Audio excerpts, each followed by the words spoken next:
Voilà, bonsoir à chacune, chacun. Bonsoir à vous. Bonsoir, ben oui, c'est sympa, merci, avec plaisir. Donc, j'ai reçu une question à propos de la dernière fois. Disons, un aspect qui m'a particulièrement intéressé et auquel je pense depuis longtemps concerne le moment auquel on a pris conscience du caractère mythique des récits de la Genèse, notamment sur la création. J'imagine que les auteurs de ces récits savaient que leurs récits avaient une portée théologique et non scientifique ou historique. Ça, c'est pas si sûr, si vous voulez. Peut-être, oui, je pense pour un certain nombre, ils composent une histoire. Je pense que oui. En tout cas, pour la première partie, la création, ils copient sur une version plus ancienne qui était babylonienne. Ils la retravaillent, ils enlèvent le Dieu méchant, ils gardent que le Dieu bon. Et donc là, ils savent qu'ils font une composition à partir d'un récit ancien qu'ils retravaillent en fonction de leur propre expérience spirituelle, j'allais dire. Ensuite, pour le déluge, par exemple, ils reprennent là aussi une histoire plus ancienne, qui a 2000 ans déjà, ou 2500 ans, 3000 ans, quand ils rédigent ça pour le mettre dans la Genèse. Ils reprennent un récit ancien, et ce qu'ils se disent, c'est de l'histoire ancienne. Et à partir de cette histoire ancienne, ils en font un sujet de réflexion théologique, en fait. En tout cas, ils savent qu'ils sont en train de rédiger en fonction de leur propre théologie. Puisqu'ils prennent des récits pour la création, pour le déluge, qui ne disaient pas la même théologie, justement. Donc ils savent bien qu'ils sont en train de composer pour leur théologie. Bonsoir. Ensuite, est-ce qu'ils se disent, on nous raconte les choses comme ça, les auteurs avant s'étaient un peu trompés, moi je corrige en fonction de mon intuition spirituelle, ou bien est-ce qu'ils savent que c'est composé ? Je ne sais pas, c'est difficile à dire. Pour Abraham, ils savent très bien que c'est un récit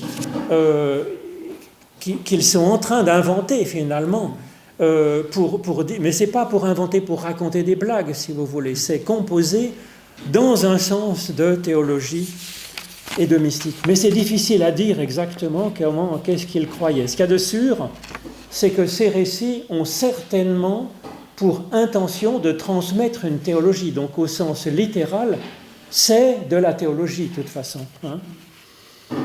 Qu'avons-nous donc perdu pour que les églises protestantes incluses, en fait, en soient venues à contester et condamner le résultat des travaux des savants avant même Galilée, au nom des récits bibliques? Le judaïsme a-t-il commis la même erreur? Alors, plus ou moins, parce que si vous voulez, le problème, c'est pas tant une question de Bible, c'est une question d'interprétation. Et donc le problème, c'est quand on vient dire telle interprétation est sacrée, et il n'est pas question que monsieur X ou madame Y remette en cause l'interprétation de l'Église. C'est plus un problème d'autorité, de pouvoir, que vraiment un problème d'exégèse. Parce que c'est pas du tout évident, par exemple pour le problème de Galilée, la question de Galilée, de dire que c'est la Lune, enfin que c'est la Terre tourne autour du Soleil ou le Soleil qui tourne autour de la Terre, c'est très... Je veux dire, il n'y a pas de texte biblique qui dit « vous croirez que le Soleil tourne autour de la Terre ». Bon, il voit le Soleil se lever et se coucher, il voit le Soleil parcourir une courbe dans le ciel, mais c'est clair. Ensuite, qu'il faille l'interpréter en disant « c'est la Terre », c'est le Soleil qui tourne autour de la Terre, c'est pas du tout évident qu'il faille faire cette interprétation. Donc c'est plus un problème d'autorité que d'exégèse.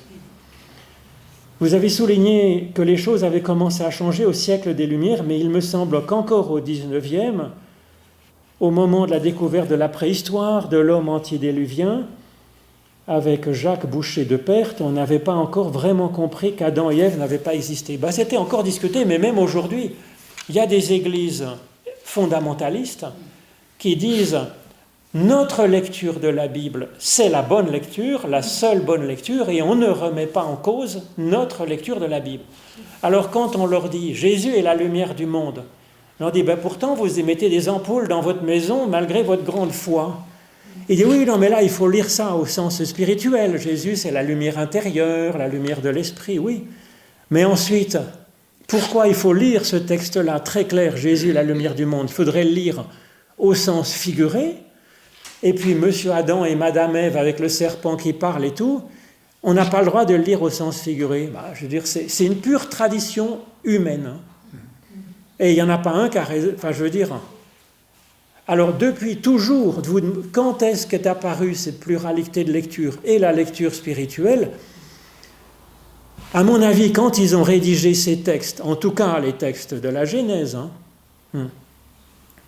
mais aussi, ils savaient tous le sens spirituel de ces textes. Ça n'a jamais cessé. Donc ça, je pense que pratiquement tout le monde est d'accord. Surtout les rabbins. Les rabbins, il y avait cette lecture, des textes, ils disaient, oui, ça s'est passé comme ça, mais quand même l'importance de la Pâque, ils pensaient qu'il y a Moïse, le Pharaon, tout ça, la corbeille sur le Nil, et ils pensaient que c'était une vraie histoire. Bon, aujourd'hui, on a des grands doutes à ce niveau-là du récit biblique. On pense que la partie purement historique commence avec les livres de Samuel, finalement, mais ça continue à être des occasions de théologie, évidemment. Mais ensuite, les pères de l'Église ont repris ça, bien entendu. On le voit dans les évangiles. Jean dit, à la fin de l'évangile selon Jean, Jean 20, verset 31, il dit « Ce que j'ai écrit dans le bouquin, c'est afin que vous croyiez que Jésus est le Christ. » Donc, il dit explicitement que l'intention de ces récits est purement théologique et spirituelle. Alors ensuite, il y a eu vraiment un Monsieur Jésus. Mais dedans, quand Jésus marche sur l'eau, on a le droit de dire c'est purement théologique et spirituel et c'est pas matériel. Il n'y a pas de lecture matérielle. D'autres fois, c'est purement matériel et c'est pas du tout. Il n'y avait pas de sens théologique. Que tous les apôtres ont abandonné Jésus, qu'ils ont trahi, etc. Ça, c'est profondément historique. Ça pose une vraie question, donc du coup, ils font une interprétation à partir de ça. Alors ensuite, on voit Paul, il fait une lecture allégorique aussi des récits de l'Ancien Testament. Il dit que le rocher qui suivait les Hébreux dans le désert, c'était le Christ. C'est évidemment une lecture, une interprétation allégorique. Mais je pense que Paul pensait quand même qu'il y a eu un trajet dans le désert. Mais quand il dit le rocher qui était une source d'eau, est-ce qu'il croit vraiment qu'il y avait un rocher qui marchait sur ses pattes, qui suivait les Hébreux dans le désert? J'ai des grands doutes que Paul ait pensé ça. Il savait bien que c'était allégorique et il poursuit l'allégorie en disant que le vrai rocher qui est source d'eau vive, pour nous, c'est le Christ. Alors ensuite, il y a eu des écoles dans les pères de l'Église, dans les premiers siècles. On dit qu'il y avait l'école plutôt d'Alexandrie, donc en Égypte, et puis l'autre c'est Antioche. Alexandrie, avec Origène en particulier, ils étaient spécialistes de la lecture allégorique au sens figuré. Et puis Antioche disait, Alexandrie, vous exagérez avec votre allégorie. Et donc ça, ce débat, il a toujours eu lieu dans l'Église. Et par exemple, saint Augustin au 5e siècle, il a écrit 3 commentaires de la Genèse. Le premier, c'est un commentaire qui est pratiquement entièrement allégorique. Et il dit, dans les Confessions, il dit, moi je ne pensais pas que c'était vraiment arrivé au sens historique, ces récits, ces grands mythes de la Genèse. Et puis ensuite, il écrit un 2e commentaire de la Genèse, où il se reprend, et il dit, j'ai écrit un premier commentaire, et maintenant j'en écris un 2e, ça s'appelle la Genèse au sens littéral. Et donc il dit, oui, ça s'est vraiment passé comme ça, mais néanmoins j'en fais une lecture allégorique, donc il additionne les deux. Alors le débat, il a eu lieu tout au long de l'histoire. Vous avez raison, les protestants étaient un peu gênés parce que Luther et Calvin, ils voulaient fonder la réflexion théologique sur les Écritures. Alors la question, c'est que quand on fait une lecture allégorique, ils disaient on a le droit pour la prédication, mais pour l'argumentation théologique, c'est délicat parce qu'on peut faire dire n'importe quoi avec une interprétation allégorique. Donc ils disaient non, pour les arguments dogmatiques de théologie, il faut lire quand c'est vraiment marqué au sens premier, pas au sens allégorique. Mais sinon, il connaissait. Luther a dit, si on enlève dans toute la Bible, de la Genèse à l'Apocalypse, les versets qui ne parlent pas du Christ, il ne reste pas une ligne. Donc il fait une lecture allégorique sur le Christ, de Genèse 1.1 jusqu'à Apocalypse 22, je ne sais plus combien. Voilà. Donc ça a toujours existé, mais ils avaient peur de l'interprétation, ils disent comme un nez de cire. C'est-à-dire qu'on peut comme dans une statue, on peut tordre le nez comme on veut pour dire s'il va à gauche, il va à droite, alors qu'ils veulent un argument en marbre, bien solide. Alors au siècle des Lumières, quand même, si vous voulez, ça s'est libéré, il n'y avait plus ce poids de l'Église, l'autorité de l'Église. C'est là que tout s'est ouvert. C'est qu'on dit l'Église dit ceci, je veux dire les philosophes chrétiens ou juifs, Spinoza, il n'avait rien à faire des décrets de la synagogue qui l'ont excommunié, si je puis dire, ou anathémisé. Ce n'était pas son problème. Du coup, il peut dire, voilà, moi je lis ça, et il est libre, du coup, de lire à sa façon. Et c'est pour ça que cette liberté, non pas liberté spirituelle, elle a toujours existé, mais c'est liberté par rapport au pouvoir, au poids des églises, de la lecture officielle. Et ça, aujourd'hui, on est héritier de cette liberté. Ce n'est pas l'Église qui vous dit, vous êtes obligatoire de penser comme ceci, comme cela. Et c'est merveilleux pour ça. Mais sauf que le problème, c'est que la liberté, elle a un coût. C'est-à-dire qu'il faut du coup réfléchir par soi-même, interpréter par soi-même. Mais c'est ça qui est riche, parce qu'on peut interpréter en fonction de ce qui nous touche aujourd'hui et de là où nous en sommes aujourd'hui. Et l'écriture est faite pour cette lecture où on se l'approprie. Mais pour ça, il faut passer au sens figuré. On n'a rien à faire de savoir s'il y a vraiment eu un monsieur Adam ou une madame Ève. À mon avis, non. Mais quand bien même il y en aurait ou il n'y en aurait pas, mais est-ce qu'il y a eu un monsieur Abraham ou pas d'Abraham? On n'en sait rien, on n'y était pas. Il n'y a pas de vidéo, il n'y a pas d'ADN de monsieur Abraham. Donc on sait, David, il y a des traces archéologiques, etc. Donc ça, c'est autre chose.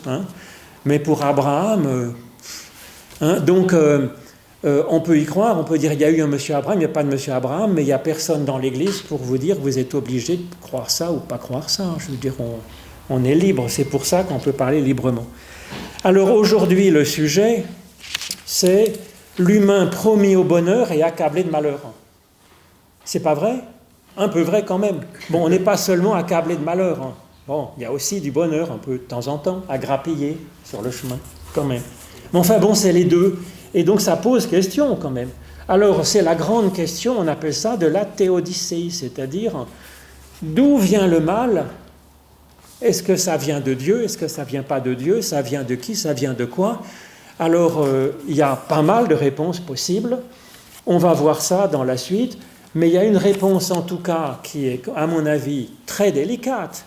C'est le dystéisme, je mets en premier. C'est de dire que le mal pourrait être fait par Dieu. Alors même dans l'Église chrétienne, vous trouverez des gens qui vous disent oui, oui. Parce que ça peut s'appuyer sur l'Écriture. Par exemple, sur Ésaïe, « Je suis l'Éternel, il n'y en a pas d'autre. Je forme la lumière et je crée les ténèbres. Je donne la prospérité, je donne l'adversité. Moi, l'Éternel, je fais toutes ces choses. » Alors bon, il faut vraiment aller creuser pour aller trouver un verset qui dit un Dieu méchant. Globalement, justement, la Genèse a été écrite en enlevant le Dieu méchant. Il y a un seul Dieu, et qui est bon, qui crée du bon à partir du chaos. Donc volontairement, ils ont enlevé le Dieu méchant. Mais alors il y a des gens qui ont, sous l'influence de cette théologie babylonienne, avec un Dieu bon, un Dieu méchant, qui ont récapitulé les deux dieux dans un seul. Et donc on peut le voir dans Ésaïe ou dans d'autres passages. Mais dans l'Évangile, quand on voit Jésus-Christ, il a torturé personne, il n'a pas envoyé de maladie. Quand les disciples disent « il y a des méchants qui ne nous reçoivent pas, tu ne veux pas qu'on demande un peu, la foudre leur tombe sur la tête ?» J'ai dit « mais à quoi vous pensez, vous rigolez ?» Vous voyez, donc en Jésus-Christ, c'est clair que non, le Dieu n'est pas méchant.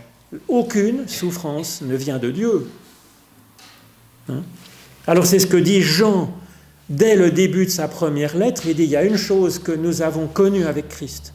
fondamentale, dès ses premiers mots de sa lettre qu'il envoie à on ne sait qui, c'est que Dieu est lumière, qu'il n'y a pas en lui de ténèbres. Donc il s'inscrit en faux à ce truc d'Ésaïe. Mais si Jean prend la peine de dire ça au début de sa lettre, c'est bien que la question se pose. Et qu'il y avait parmi les chrétiens disant, ben oui, Dieu est bon et mauvais en même temps, il peut faire le bien et le bonheur, et il peut faire la souffrance pour une raison qui nous est inconnue, mais sans doute une bonne raison, puisque ça appartient à Dieu. Et donc on dit, c'est le grand mystère du mal, ne réfléchissez pas, et puis souffrez en silence. Jean dit, non, il n'y a aucune question. Le bien, Dieu est amour. C'est pas qu'il aime de temps en temps, puis de temps en temps, il va envoyer une horreur dans nos vies. Non, Dieu est amour, c'est-à-dire qu'il ne sait pas faire autrement que d'aimer et d'apporter des bonnes choses. Il est amour en massif, il est sculpté dans 100% amour. Alors du coup, ça pose quand même la question, ça pose la question, et l'athéisme a beaucoup utilisé cet aveuglement des théologiens qui voulaient absolument tenir à un Dieu tout-puissant qui donc a dans sa main aussi bien la santé que la maladie. Mais à mon avis, c'est une erreur contre laquelle s'inscrit. Alors, qu'on soit fait pour le bonheur, je vous ai mis 2 textes, ça part de la Genèse, donc là on est à la page 2, vous voyez. On est fait pour le bonheur 1, fait pour le bonheur 2, de la Genèse à l'Apocalypse. Donc on voit, ça on l'avait déjà vu plusieurs fois, au commencement Dieu créa le ciel et la terre était un chaos, elle était vide, il y avait des ténèbres au-dessus de l'abîme, et le souffle de Dieu planait au-dessus des eaux, tournoyait au-dessus des eaux. Donc ça c'est le principe même de l'action de Dieu, vous voyez, il ne lutte pas contre un diable, contre un Dieu méchant, il ne crée pas les ténèbres et le chaos. Non, il y a un chaos primordial et Dieu il agit d'une manière purement positive par son souffle et son esprit pour créer du bien. Et le résultat, je vous passe les détails, on arrive à la fin de cette création en 7 jours, ou cette création progressive. Dieu vit que tout ce qu'il avait fait, et c'était très bon. L'éternel Dieu. Alors bon, ça c'est la fin du premier récit de création, avant qu'il se repose. Et puis le deuxième récit de création, finalement il se conclut dans cette création. L'Éternel planta un jardin en Éden, un jardin des délices, ça veut dire littéralement, Éden c'est les délices, du côté de l'Orient, et il y mit l'humain qu'il avait formé. Donc l'humain est fait pour le bonheur. Voilà. Alors ensuite on voit à l'autre bout de la Bible, donc je disais c'est vraiment les derniers chapitres de la Bible, dans l'Apocalypse. Contrairement à ce qu'on pense, l'Apocalypse, c'est pas apocalyptique, un peu au milieu, mais à la fin, ça se termine bien. Je vis descendre du ciel d'auprès de Dieu la ville sainte, la Jérusalem nouvelle. Alors c'est rigolo, c'est que là, le paradis, si je puis dire, c'est pas un jardin où on est tout seul et tout nu, c'est une ville. Donc on est ensemble, vous voyez, c'est une autre vision du paradis. Vous voyez, c'est une ville, c'est-à-dire que c'est un lieu de paix avec les autres, on discute, on commerce, il y a des gens qui rentrent et qui sortent par les portes qui sont toujours ouvertes. Et puis j'entendis du trône une voix forte qui disait « La demeure de Dieu est avec les humains, il essuiera toute larme de leurs yeux, la mort ne sera plus, il n'y aura plus ni deuil, ni cri, ni douleur, car les premières choses ont disparu. Celui qui était assis sur le trône me dit « C'est fait, moi je suis l'alpha et l'oméga, le commencement et la fin, la finalité de l'histoire. » Donc vous voyez, si c'est de la Genèse à l'Apocalypse, c'est-à-dire que oui, l'humain est fait pour le bonheur. Mais comme on le voit dans l'Apocalypse, dans notre temps, avant la fin des temps, qui est à l'horizon de l'histoire, pas pour demain, il y a des larmes, il y a des deuils, il y a des cris, il y a de la douleur, il y a des choses comme ça qui existent. Alors d'où ça vient, effectivement, d'où ça vient? Alors on pourrait dire, est-ce que tout a été créé parfaitement dans le passé, dans la Genèse, et puis il y a eu quelque chose qui a déraillé. Les gens disent que c'est le péché originel, mais quand même ça semble exagéré, si vous voulez. C'est une invention plutôt de saint Augustin, ou quelque chose comme ça, donc 4e, 5e siècle. Mais enfin bon, on pense plutôt, à mon avis, que c'est à l'horizon de l'histoire qu'il y aura le c'est fait. C'est-à-dire que ça exprime, le Genèse exprimait, comme l'Apocalypse d'ailleurs, la vision ultime de ce que Dieu espère, du plan de Dieu, qui est un bonheur absolu et universel. Mais en tout cas, les deux textes affirment, j'allais dire, que l'état normal, c'est le bonheur. Voilà, c'est le bonheur. Alors, ensuite, entre les deux, est-ce que c'est une création abîmée? Est-ce que c'est une création en cours? C'est ce qu'on va voir, je pense, dans la suite. Nous, en tout cas, on est entre les deux, comme le dit l'Apocalypse. L'Apocalypse, ça ne parle pas tant du futur. La Genèse ne parle pas du passé. Les deux parlent du présent de l'humain, si vous voulez, avec cette visée du bonheur et de la perfection. Et puis, avec ce travail, ce cheminement pour aller vers plus de paradis et moins d'enfer. Pour l'instant, ça va? Ok. Alors, qu'est-ce qu'il y a comme source de mal dans le monde? C'est le sujet des deux paragraphes suivants. Le mal 1 et le mal 2. Alors, le mal 1, c'est, vous voyez, on parlait de chaos au début. Le chaos au début, par définition, le chaos, c'est du désordre. Et typiquement, ça crée, c'est les traces de malheur injuste dans notre existence. Typiquement, on se promène, et puis il y a une tuile qui s'envole d'un toit, et on se le ramasse sur la tête, comme Cyrano de Bergerac. Ou comme, je sais pas, il y a des malheurs qui arrivent, comme ça. Il y a des maladies, de la foudre. Le tsunami, il arrive, il ne trie pas le juste et le pécheur, le riche et le pauvre. Il arrive et il submerge tous les gens qui étaient sur la plage, le pauvre pêcheur de poissons et puis le richissime, qui s'était payé des vacances de luxe, je veux dire, ils sont tous noyés pareil.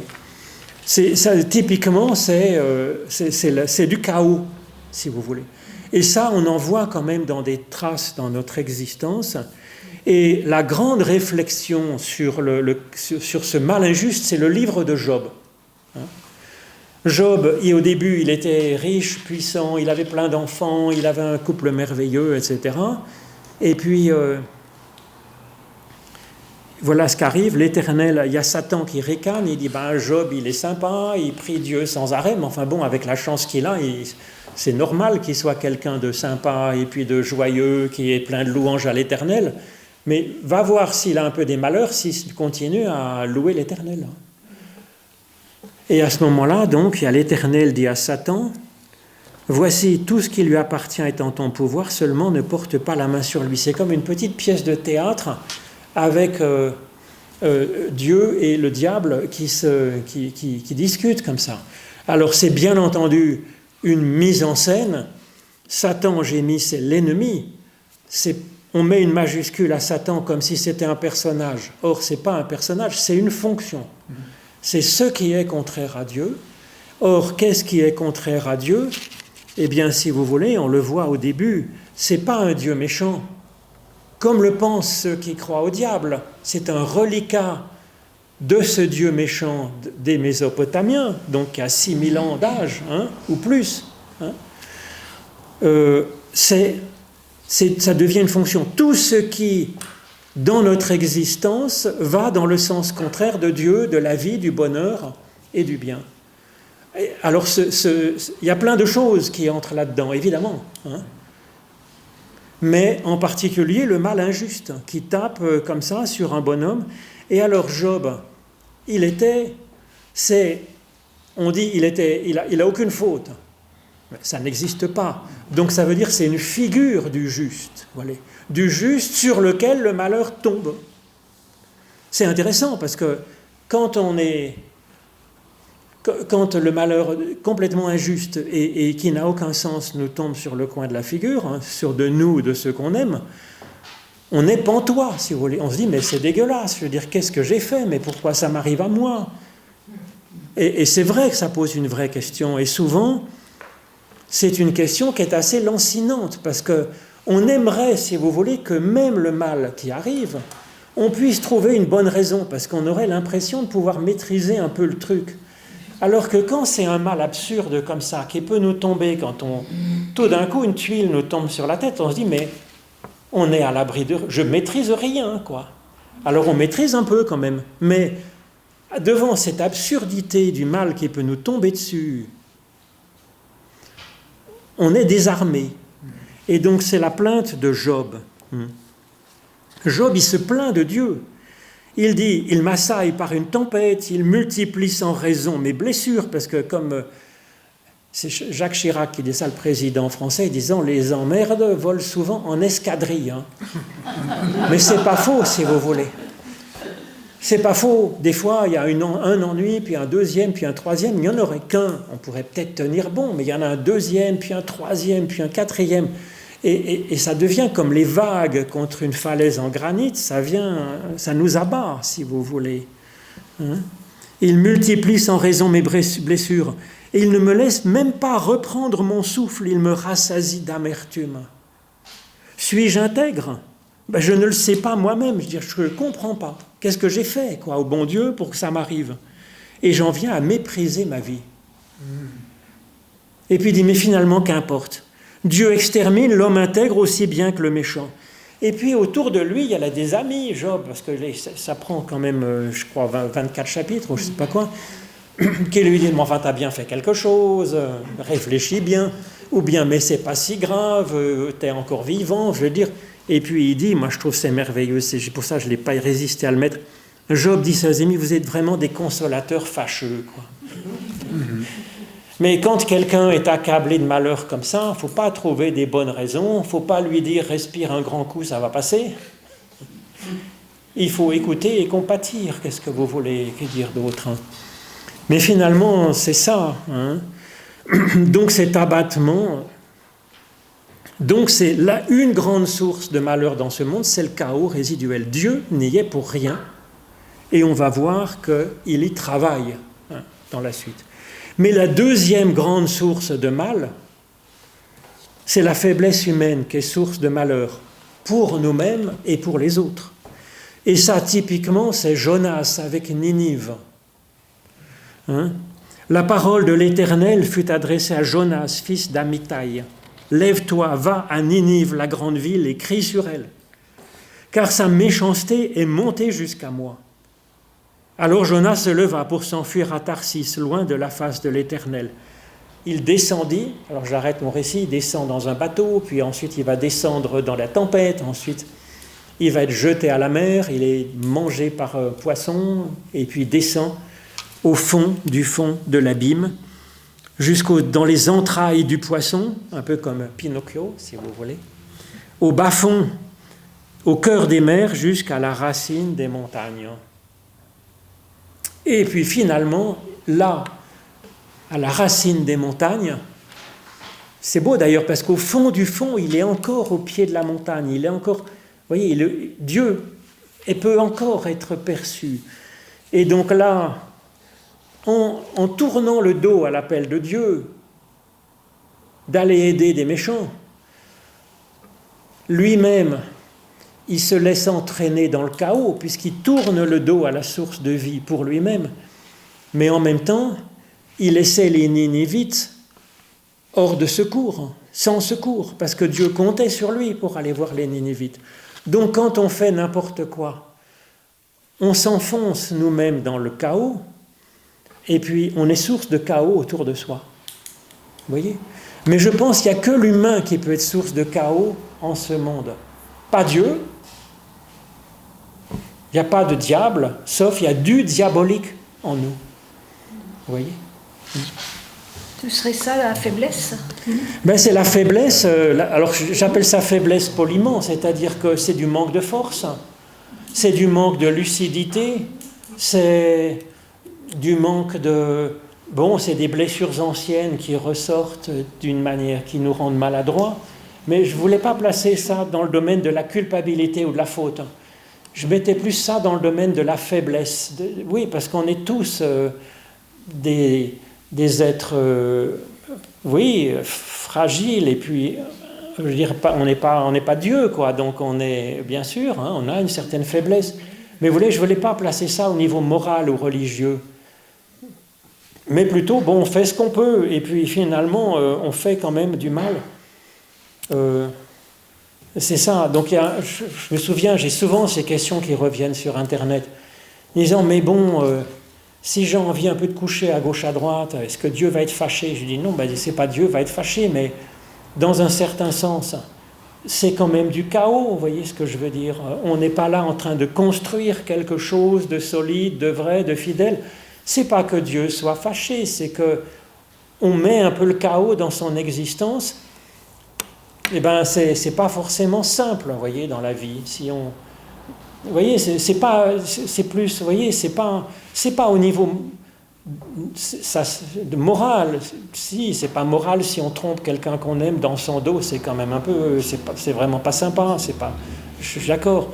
Mais d'aller vivre dans le chaos, c'est plutôt, vous voyez, c'est d'une manière fonctionnelle. C'est quand même pas très constructif, vous voyez. On choisit être un peu dans l'éparpillement, comme une feuille morte qui est emportée par les tourbillons de vent. On est quand même un peu dans le chaos. À ce moment-là, choisir d'aller ce qui va dans le sens contraire du chaos, ben, c'est quand même essayer de construire, c'est la fidélité, c'est de choisir un sillon et puis de le creuser, si je puis dire. Vous voyez ce que je... Mais vous voyez, c'est plutôt ce qui va dans le sens du chaos ou ce qui va dans le sens de ce qui construit, ce qui embellit. C'est plutôt comme ça que je présenterai les choses par rapport à la source de mal, si vous voulez. Alors Dieu explique, il dit « Moi, j'aurais pas eu pitié de Ninive, la grande ville, dans laquelle se trouvent plus de 120 000 êtres humains et des bêtes en grand nombre. » Donc on voit bien, Dieu, il dit « Mais là, avec toute cette méchanceté des Ninivites, eh bien, oui, c'est la fin de Jonas, le mal de... Dieu, il dit, mais ils vivent n'importe comment, ça fait de la souffrance, ça fait de la mort. Moi, je t'avais demandé d'aller aider parce que ça reconstruit, vous voyez, c'est pour aider. Hein. Moi, je trouve que c'est bien placé, vous voyez, cette explication, pour essayer de lui dire, mais voilà pourquoi je t'ai demandé d'y aller, c'est pas pour te casser les pieds, c'est pas un examen pour voir si tu vas bien faire juste, mais c'était juste utile pour faire reculer le chaos. Et voilà. Donc, je vois ces deux grandes sources de mal dans le monde, si vous voulez. Le chaos et puis la faiblesse humaine. Donc on ne peut pas dire, si vous voulez, on ne sait pas le grand mystère du mal, machin, non. Il n'y a pas... Je veux dire, c'est soit l'un, soit l'autre, en grosso modo, non? Vous voyez d'autres possibilités? Si, il y a des fois, on a l'impression que c'est horrible, mais c'est juste le réveil qui sonne le matin et il va falloir que je me lève si j'ai envie de vivre ma journée, quoi. Donc là, on se dit, mais qu'est-ce que j'ai fait au bon Dieu pour que le réveil sonne si tôt? Il est 8h30, vous voyez. Et des fois, effectivement, c'est un peu d'illusion qui peut arriver. Mais bon, ça, on peut regarder, réfléchir, on se dit, oui, je veux dire, oui, ça demande... Des fois, il y a des choses, ça demande un effort. Ben oui, toute construction demande un effort. Se lever le matin, ça demande un effort. Donc oui, il y a des efforts qui peuvent nous sembler durs, mais en regardant bien, c'est pas du mal, c'est de l'effort pour avancer.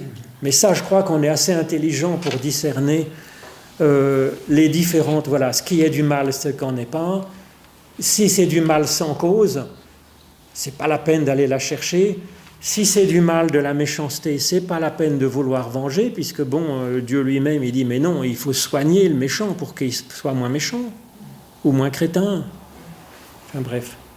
Et donc ensuite, il y a deux réponses de Dieu face à cette question. Hein? Donc réponse de Dieu 1. J'ai une petite contestation. Ah oui. Ou bien, Oui, non, vas-y, au contraire. Hein. bon, que le chaos soit le mal, je suis tout à fait d'accord. Ah, Que la faiblesse humaine soit une source de chaos, oui. je dirais partiellement. Mais je pense qu'il y a une autre composante, c'est la création. Qui peut être aussi source de chaos avec la faiblesse humaine. Bah, Quand je crée quelque chose, je bouscule les choses, je crée du chaos. Ah oui, alors c'est vrai que oui, c'est intéressant. Oui, dans un sens. C'est pour ça que Mais sauf que c'est pas du chaos quand même. C'est un peu ce que je disais pour l'effort. Mais ça, je comprends ce que tu dis, c'est intéressant. Mais même, on dit souvent, nous-mêmes, pour évoluer, il faut mourir à ce qu'on était hier pour naître à ce que nous sommes demain. Donc il y a de la mort quand même dans toute évolution, voilà. ou dans tout choix. Quand on choisit d'épouser Juliette plutôt qu'Ernestine, on fait de la peine à Ernestine, peut-être. Vous voyez ? Mais c'est comme... Oui, mais on ne peut pas... Oui, ça, c'est vrai. Donc, il y a quand même... Oui, alors est-ce que c'est... Oui. Est-ce que c'est du mal ? Ça peut être de la souffrance, quand même, tu as raison. Oui. Ça fait grandir. Mais ça fait grandir. Par exemple, je sais pas, quand les enfants quittent la maison des parents, ben c'est pour se marier, c'est pour avoir un métier, c'est pour aller... Mais en même temps, c'est vrai qu'il y a un arrachement. Il y a de la souffrance, il y a du départ, il y a une brisure quand même. Mais en même temps, on ne va pas garder les enfants, je veux dire, jusqu'à complètement comme ça, dans le foyer des parents. Donc oui, je comprends, c'est intelligent, Luc, oui, merci. Oui. Mais on réfléchit et on se dit que, est-ce que c'est vraiment un mal ? Il y a quelque chose, oui, ça c'est vrai, il faut que je réfléchisse à cette question. C'est une très bonne remarque. Hein. Il y a une part de mort, c'est là-dessus qu'on médite sur la mort et la résurrection du Christ, souvent aussi. Hein. D'accord. C'est bien. Alors ensuite, face aux réponses de Dieu, face au chaos, il y a la création continuée. Alors ça ne sera pas... Donc c'est toujours mon psaume 121, c'est mon psaume préféré. Le psalmiste, je lève les yeux vers les montagnes, hein, vers le mieux, vers la hauteur. Ça, c'est le propre de l'humain quand même, hein, d'avoir cet élan vers le mieux. D'où le secours me viendra-t-il ? L'humain n'est pas non plus un être seul, c'est un être qui est relationnel. Le secours me vient de l'Éternel qui est en train de faire les cieux et la terre. Donc Dieu est à l'œuvre encore pour créer et pour faire avancer, reculer le chaos et pour le transformer en bonne chose.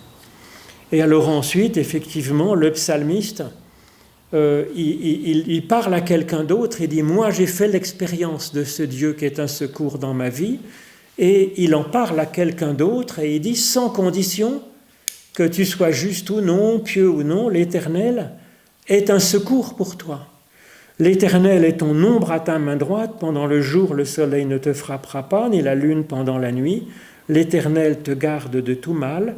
Il garde ton âme. L'Éternel garde ton départ et ton arrivée, dès maintenant et pour toujours. » C'est-à-dire qu'il y a effectivement dans notre course en ce monde, il y a des cailloux de la route, il y a la brûlure du soleil, il y a des radiations, un trouble de la lune, il y a des obscurités, mais tout ça, ça ne vient pas de Dieu. Dieu est à nos côtés pour faire notre chemin malgré les catastrophes qui sont sur notre route, qui sont dues au chaos. Donc, voyez, Dieu, il travaille au chaos, mais en attendant, nous sommes dans un monde où il existe quand même du chaos, et donc Dieu nous accompagne dans cette difficulté. Il y avait une petite phrase que j'aimais beaucoup, maintenant je ne sais plus exactement comment ça se passe, mais l'Éternel n'est pas venu pour nous remplir de malheur, mais nous remplir de sa présence. Oui, c'est exactement ça. Je ne sais pas si c'est Claudel ou bien Oui. si c'était dans la Bible, mais C'est bien possible. important Oui. de nous remplir de sa présence. Oui, non, c'est ça, exactement. Les soucis, c'est nous qui les faisons, mais après, on a des ressources insoupçonnées.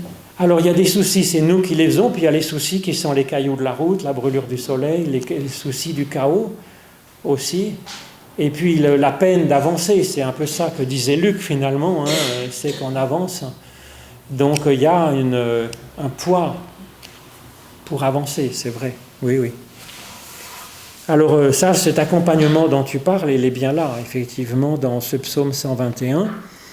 Et la deuxième réponse de Dieu, c'est qu'il prend soin de l'humain, c'est-à-dire qu'il va l'améliorer. Et donc il l'améliore de deux façons. Et donc là, puisqu'on parlait du bonheur, c'est que le livre des psaumes. Alors là, saint Augustin, il a lu le livre de la Genèse au sens allégorique, puis au sens littéral. Le livre des psaumes, il a toujours lu au sens complètement allégorique. Heureux l'humain. Alors on propose là une typologie du juste et du méchant. Bon, on est tous à la fois les deux, bien sûr.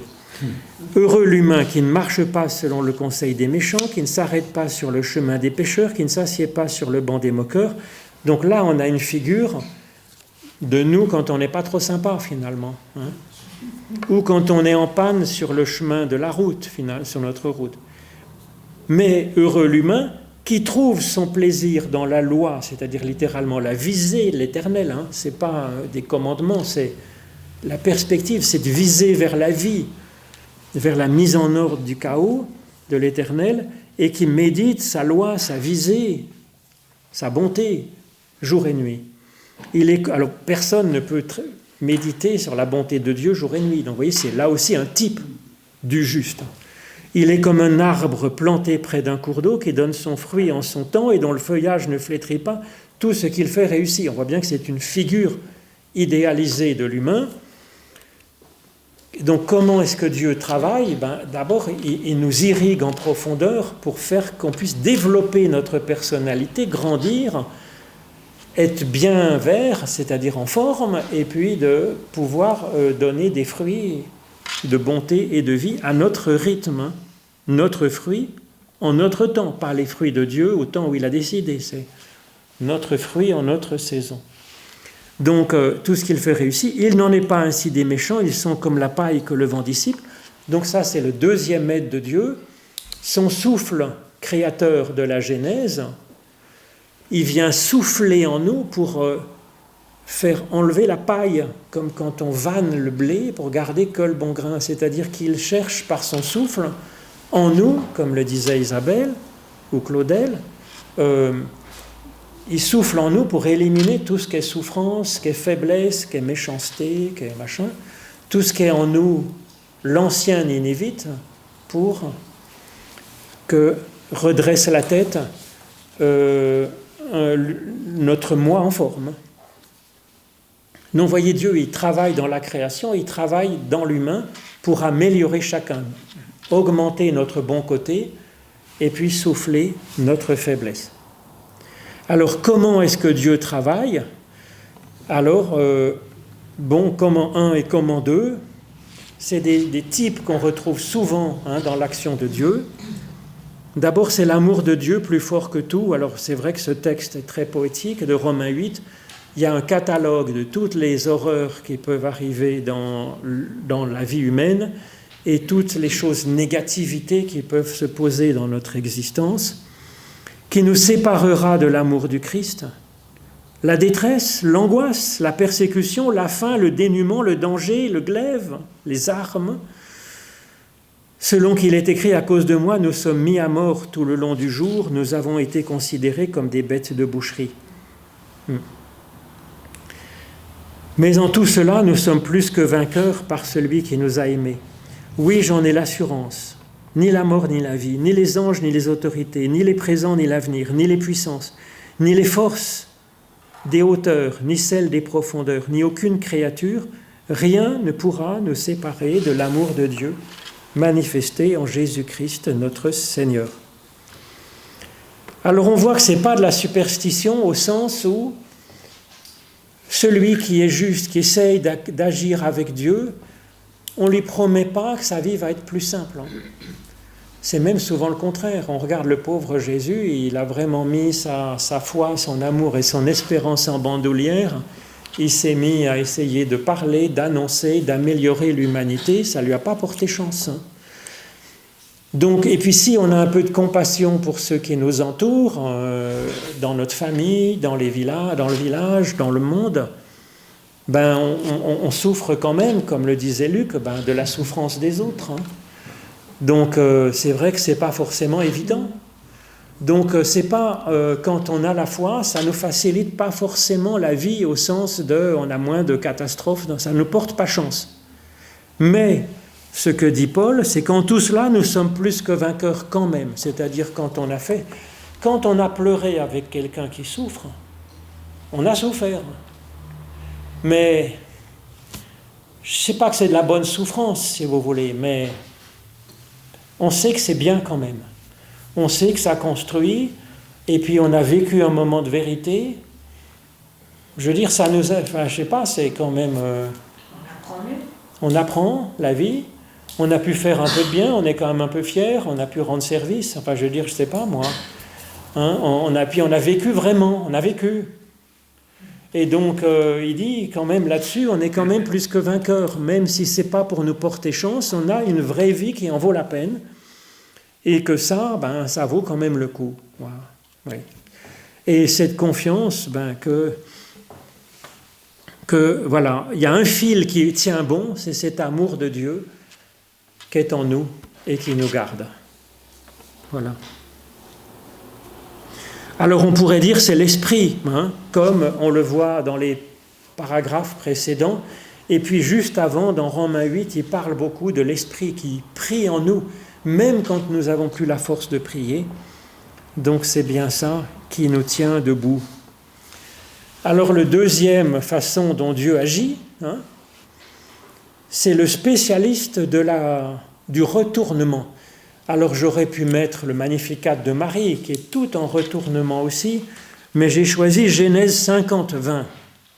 C'est Joseph. Bon, c'est une très belle histoire, toute la saga de Joseph, bien sûr, avec Jacob, qui commence avec Jacob. Joseph leur dit, « Vous aviez formé le projet de me faire du mal », il dit ça à ses frères, qui effectivement avaient vraiment été immondes avec lui. Vous aviez formé le projet de me faire du mal, Dieu l'a transformé en bien pour accomplir ce qui arrive aujourd'hui, pour sauver la vie d'un peuple nombreux. Mais alors c'est très délicat de dire ça, parce que ça veut dire quelque part, on dit, voilà, on justifie le mal. On dit le mal est arrivé pour faire du bien. Non. Tant qu'à faire qu'il y ait du mal, autant le transformer en bien. Alors ça, c'est le type même de ce qui est vécu avec Dieu. Ça nous donne une force, mais aussi ça nous aide à transformer le mal non voulu par Dieu en bien. Et ça, on le voit souvent, si vous voulez, des gens qui ont frôlé la catastrophe, frôlé la mort, et qui du coup s'éveillent à une vie vraiment plus profonde et plus vraie. Mais on n'est pas forcé d'attendre d'avoir une catastrophe pour arriver à vivre cette ouverture, bien entendu. Mais tant qu'à faire de la vivre, autant la transformer en vraiment goûter la vie. Voilà. Goûter la vie chaque jour qu'on a, c'est durable.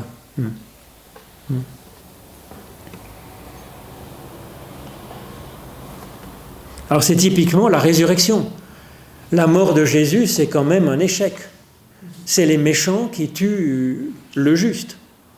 C'est pas voulu par Dieu. C'est ce que dit d'ailleurs Jésus dans une parabole des vignerons. Dieu il voulait que son fils soit respecté. Et puis il est massacré, injustement. Eh bien, si vous voulez, les disciples comprennent qu'il y a quelque chose en Christ qui est allé jusqu'au bout, vraiment pour donner sa vie. Il y a un signe d'amour qui est bouleversant, et qui est plus fort que tout ce qui peut arriver. D'ailleurs, c'est ce que dit Paul juste avant, dans Romains 8, l'amour de Dieu manifesté en Jésus-Christ notre Seigneur. C'est comme ça qu'il lit la croix, comme un signe de l'amour pour l'humanité. Alors ensuite, Matthieu 5, 44, c'est un des versets les plus subversifs, j'allais dire, dans la théologie.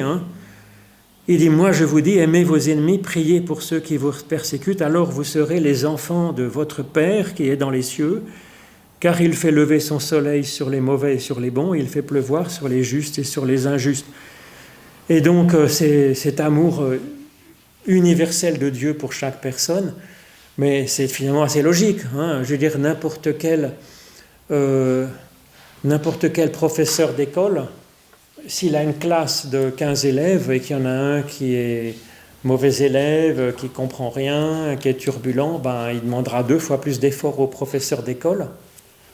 Et il va s'occuper de chacun. Puis celui qui est sage, il comprend tout de suite, il fait ses devoirs, on s'occupera moins de lui que du brigand.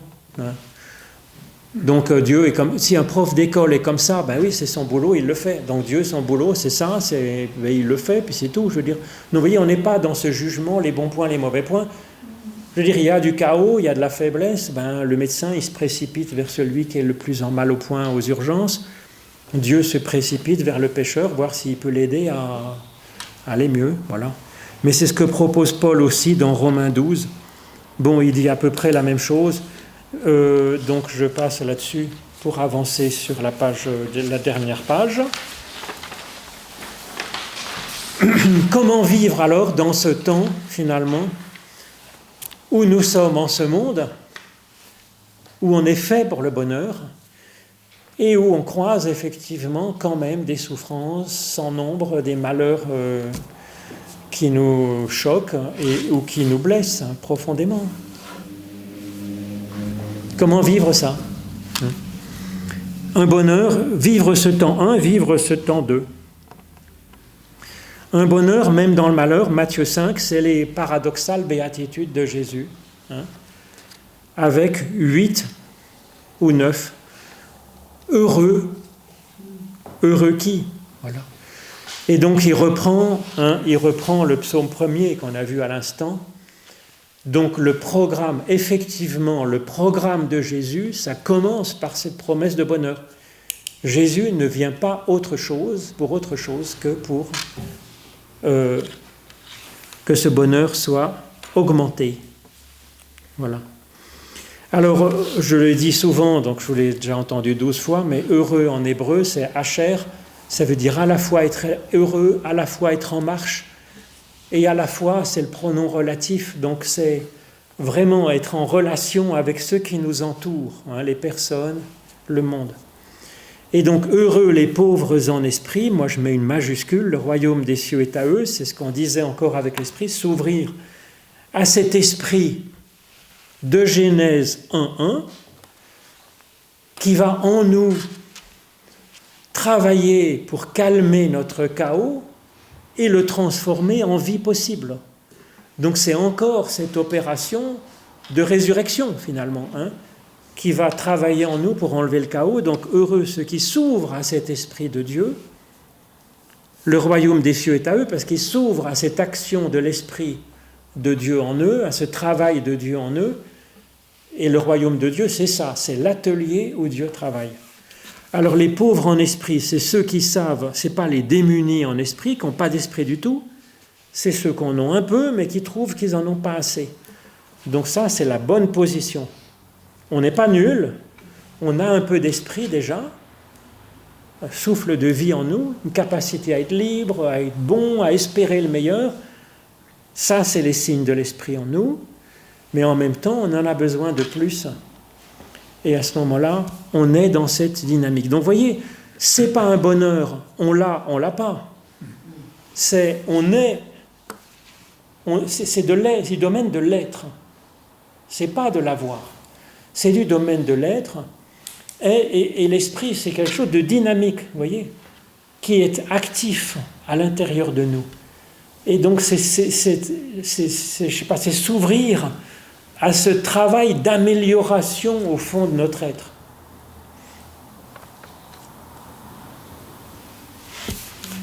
Mais dans la suite, on voit que il y a aussi dedans heureux ceux qui ont faim et soif de justice, ceux qui font œuvre de paix, ceux qui sont persécutés pour la justice. Donc vous voyez, tout d'un coup, avec l'esprit en nous, on devient nous-mêmes créateurs, acteurs dans ce monde. Au début, pour désirer, espérer plus de justice. Puis progressivement, pour arriver un peu à faire un petit geste, vous voyez. Donc c'est un peu ça. Et puis heureux ceux qui pleurent, car ils seront consolés. C'est pas heureux de pleurer ou d'être pauvre. Évidemment non. Mais le bonheur, c'est quand une première larme se sèche, vous voyez. Quand tout d'un coup, il n'y a pas que torrent de larmes. On n'est pas que pleurs et larmes, que tout d'un coup, il y a un peu de mieux qui arrive. On n'a pas encore le bonheur. Mais dans ce progrès, dans ce mouvement, d'une seule larme consolée, il y a déjà un vrai heureux qui. Vous voyez ce que je veux dire? C'est dynamique.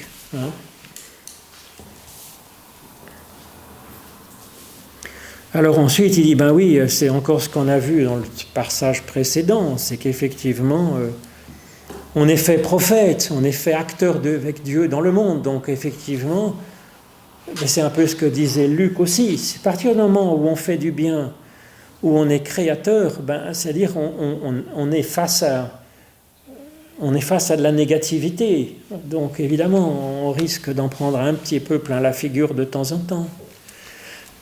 Il dit, mais ça arrive aux prophètes. Je ne sais pas. Demandez à ceux qui s'engagent, qui font de la politique, ceux qui sont entrepreneurs. Bon, c'est pas forcément facile. Celui qui est juge au tribunal, je veux dire, celui qui est policier, c'est jamais facile. Celui qui est maître d'école, il doit punir. Celui qui est juge, il doit mettre en prison pour 10 ans un brigand. Je veux dire, on n'est jamais content de mettre quelqu'un, enfermer quelqu'un comme dans une cage de 2,50 m sur 1,20 m. On n'est pas très content non plus, vous voyez, mais bon. Enfin bref. Vivre en ce temps d'eux, j'ai résumé ça, mais il y a ces textes de Jésus surtout. Veiller et prier, aimer et créer avec Dieu. Et c'est ça, je crois, qui nous est donné en ce monde, effectivement, pour tenir bon et puis pour avancer et faire avancer. Donc Jésus avec le Notre Père, mais je n'ai pas la peine de le relire, mais il ne s'agit pas de convaincre Dieu de nous envoyer des bénédictions, je veux dire. Ce n'est pas la question puisqu'il est déjà à fond. Mais la question, c'est de s'associer à lui pour lui dire que ton règne, que ta volonté soit faite, parce qu'elle est loin d'être faite. Donc c'est s'ouvrir à la volonté de Dieu, à lui, pour essayer de discerner les traces de son action en ce monde, et puis pour essayer de s'associer à lui, pour faire avancer sa volonté sur terre. C'est ça. Si on prie, en même temps on a le droit bien sûr de penser à notre santé, à la santé de ceux qu'on aime, ou à la paix dans le monde, à gauche ou à droite et au milieu. Bien sûr, mais il ne s'agit pas de convaincre Dieu de faire la paix, de donner la santé la maladie, au lieu de la maladie. Bien sûr qu'il est à fond là-dessus, sur le coup, sur tous ces chantiers. Mais toute création prend du temps, et puis Dieu, il crée, je veux dire, il est source d'évolution, ce n'est pas un magicien qui étire les ficelles. Donc c'est à l'échelle des dizaines de milliers d'années, ou des centaines de millions d'années, si vous voulez. Mais nous, comme on a cet esprit, on peut agir, on a des mains pour agir. Dieu, il voit un enfant qui meurt de faim, mais il est désolé, mais il ne peut pas faire tomber du pain, pomme, comme ça qui tombe, ça ne marche pas comme ça, on le sait très bien. Il essaye de convaincre qui? Mais quelqu'un qui va... il faut quelqu'un qui se met du grain, qui est moissonné, qui l'est moulu, qui est un boulanger, qui est un machin, quelqu'un qui a acheté le boulot, qui porte le pain, qui le met sur la table du gamin. Comment ça peut marcher autrement? Donc Dieu, vous voyez, la volonté de Dieu, elle est déjà bonne. Il n'y a pas à le convaincre. Il Il n'y a pas à le transformer. On transforme Dieu en son majordome. Et tu vas me faire la paix là-bas. Dieu n'est pas notre majordome. Il vaut mieux que ça soit nous qui demandons à Dieu, tu n'as pas une idée? Qu'est-ce que je peux faire pour ce chantier qui me préoccupe? Puis si on ne trouve pas, c'est que c'est peut-être pas à nous de le faire. Et puis si on a une bonne idée, on peut voir avec Dieu, mais comment on va faire, machin. C'est ça, prier. Notre Père, que ton nom soit sanctifié, c'est-à-dire que on ne le traite pas en larbin, quelque part.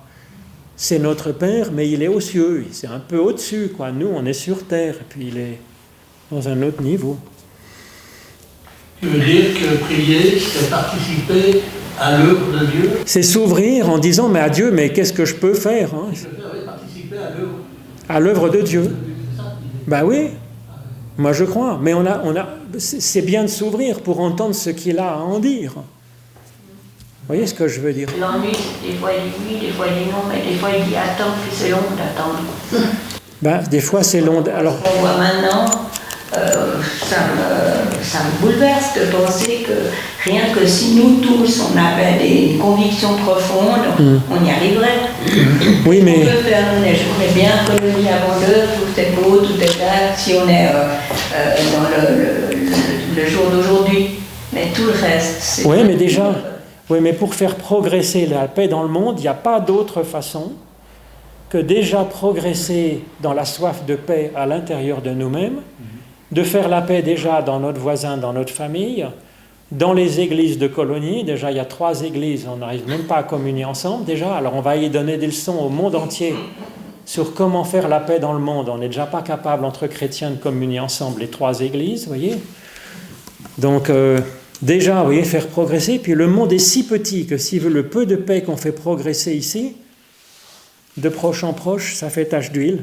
Et puis peut-être qu'il nous viendra tout d'un coup une idée d'aller, je ne sais pas quoi, tricoter des chaussettes pour les petits Gazaouis ou les petits Ukrainiens ou les petits Rwandais. Je ne sais pas s'ils ont besoin de... Les petits Congolais, je ne sais pas s'ils ont besoin de chaussettes. Ils ont peut-être besoin d'autre chose, je sais rien. Mais enfin bref. Un peu peut-être, oui. Et donc Jésus, il nous propose pour ça, veillez et priez, afin que vous ne tombiez pas, alors d'habitude on dit que vous ne tombiez pas dans la tentation, ou dans le Notre Père ne nous fait pas entrer dans la tentation. En fait, c'est dans la souffrance, qu'on ne soit pas enfermé dans la souffrance. Vous voyez? Veillez et priez. Et puis ensuite, Jésus nous conseille de nous laisser emplir par l'amour de Dieu pour nous, par l'amour du Christ qui manifeste l'amour de Dieu, et puis d'aimer à notre tour. Et c'est comme ça qu'on aura la joie complète. Jean 15, 11. C'est cette joie d'aimer un peu. On ne nous dit pas d'aimer, on aime comme on peut notre prochain et on se laisse aimer, voilà. Donc c'est ça, et puis, tant qu'il fait jour, il faut que nous fassions les œuvres de celui qui m'a envoyé. Et donc c'est comme ça, je pense, que nous pouvons avancer dans ce monde entre un bonheur vrai qu'il y a à vivre quand même les uns avec les autres, franchement, en ce monde. Et puis entre la douleur et la souffrance, qui existe aussi trop, bien sûr, en ce monde. Beaucoup trop. Je vous remercie, voilà pour aujourd'hui. J'espère que ça vous inspirera quelque chose, mais sinon vous pouvez déposer des questions par mail, me les envoyer par mail, par téléphone, comme vous voulez. Et puis on se retrouve, si vous le pouvez, mardi prochain, 18 mars, une nouvelle Ève, un nouvel Adam, Marie et Jésus, et puis nous-mêmes aussi, je pense, quand même un peu. Nouvelle Ève, nouvel Adam. Merci, bon retour.